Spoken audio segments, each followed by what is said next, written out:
নমস্কার বন্ধুরা, শুভ রথযাত্রা সবাইকে। জয় জগন্নাথ। তো দেখুন বন্ধুরা, আজকে আমি রথযাত্রা স্পেশাল একটা খাজা বানিয়েছি। খাজাটা দারুণ হয়েছে আর একদম মুচমুচে খাস্তা। তো দেখুন বন্ধুরা, আমি কিভাবে খাজাটা বানিয়েছি। এখানে আমি নিয়ে নিয়েছি 1.5 কাপ মতো ময়দার মধ্যে এখন একটু সামান্য আমি নুন দিয়ে দেবো ব্যালেন্সের জন্য, মানে নুনটা দিলে মিষ্টিটা ভালো লাগে। তো এখন আমি দিয়ে দেবো ময়নের জন্য ঘি। এখানে আমি 2 চামচ ঘিটা দেখিয়েছি, আর কিন্তু আমার এখানে টোটাল 4 চামচ ঘি লেগেছিলো।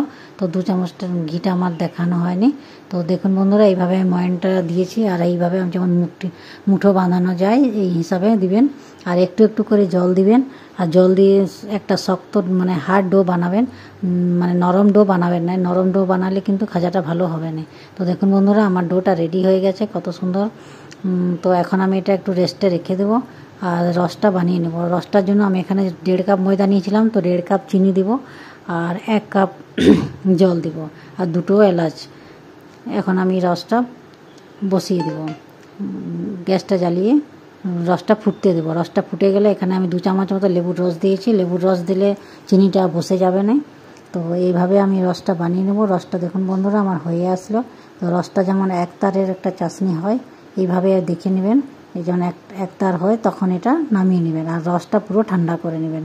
এখন আমার ডোটা আমি দেখুন আমি কিভাবে খাজাটা বানিয়ে নিয়েছি। তো এখন পুরো ডোটাই আমি নিয়ে নেব। আর আমি কিচেন প্ল্যাটফর্মটা পরিষ্কার করে নিয়েছি, কেন এটা চাকতিতে বেলা যাবে না, তো একটু বড় জায়গা চাই। তো এখানে আমি নিয়ে নিয়েছি কর্নফ্লাওয়ার দিয়ে এটা বেলতে হবে।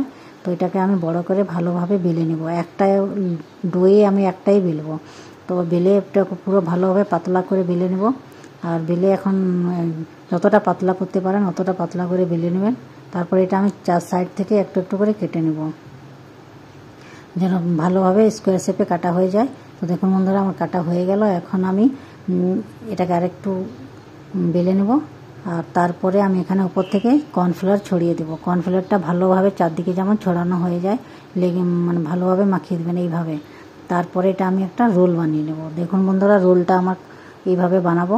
তো এইভাবে আমি রোলটা করে নেব। এখন আমি এটাকে ভালোভাবে মুড়ে নেব, আর যাতে খুলে না যায় তো একটু সাইডটায় আমি জল দিয়ে দিব। জল দিয়ে ভালোভাবে মুড়ে দেব, তো যেমন লেয়ারটা খুলে নেয়। আর একটু এইভাবে আমি একটু রোলটা লম্বা করে নেব। আর এখন এটা আমি চাকুর সাহায্যে কেটে নেব, ছোট ছোট করে পিস করে কেটে নেব। এরকম করে একটা একটা করে আমি কেটে নেব সবগুলো। তো দেখুন বন্ধুরা, এইভাবে আমি সবগুলো কেটে নিয়েছি। এখন এগুলোকে আমি একটু চ্যাপ্টা করে বেলে নেব। তো চ্যাপ্টা করে একটু বেলে নেব, এইভাবে সবগুলোই আমি বেলে নেব।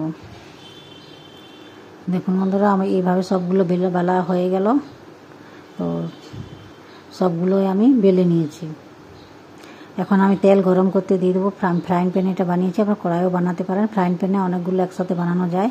তো আর হালকা গরম মানে আঁচের তেলটা একদম হালকা গরম করবেন, বেশি গরম করবেন না। আর কাঁচা থাকতে এটা কাঁটা চামচ আর ছুরির সাহায্যে লেয়ারগুলো একটু খুলে দেবেন, তাহলে সুন্দরভাবে ভাজাও হবে আর দেখতেও সুন্দর হবে।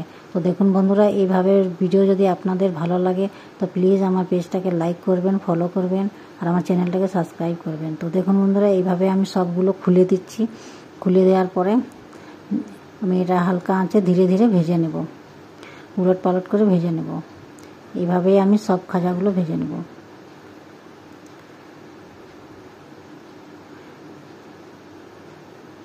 দেখুন বন্ধুরা, আমার সবগুলো এইভাবে খোলা হয়ে গেল। এখন এগুলোকে আমি ধীরে ধীরে ভাজতে থাকবো। এইভাবেই সবগুলো ভাজা হয়ে যাবে। এখন আমার একটু লাল লাল হয়ে আসছে, খুব বেশি লাল কিন্তু এটা করবো না, মানে একটু যেমন ব্রাউন ভাব মানে এসে যায় রঙটা, তারপরে এটা হয়ে যাবে। দেখুন আমার ভাজা ভাজা হয়ে গেল, সুন্দর ভাজা হয়ে গেল। এখন আমি এগুলো ধীরে ধীরে তুলে নেব। আর একটা জিনিস খেয়াল রাখবেন, রসটা যেমন পুরো ঠান্ডা হয়ে থাকে, আর খাজাগুলোও যেমন পুরো ঠান্ডা করে তারপরেই রসে ডুবাবেন, নাহলে খাজাগুলো নরম হয়ে যাবে। দেখুন বন্ধুরা, আমার হয়ে গেল। এইভাবে আমি সব খাজাগুলো একটা একটা করে রসে ডুবিয়ে নেব। তো দেখুন বন্ধুরা, আমার খাজাগুলো রেডি হয়ে গেল। তো এইভাবে আপনারাও বানাবেন আর খাবেন, সবাইকে খাওয়াবেন আর এনজয় করবেন। হ্যাপি রথযাত্রা। জয় জগন্নাথ। বাই।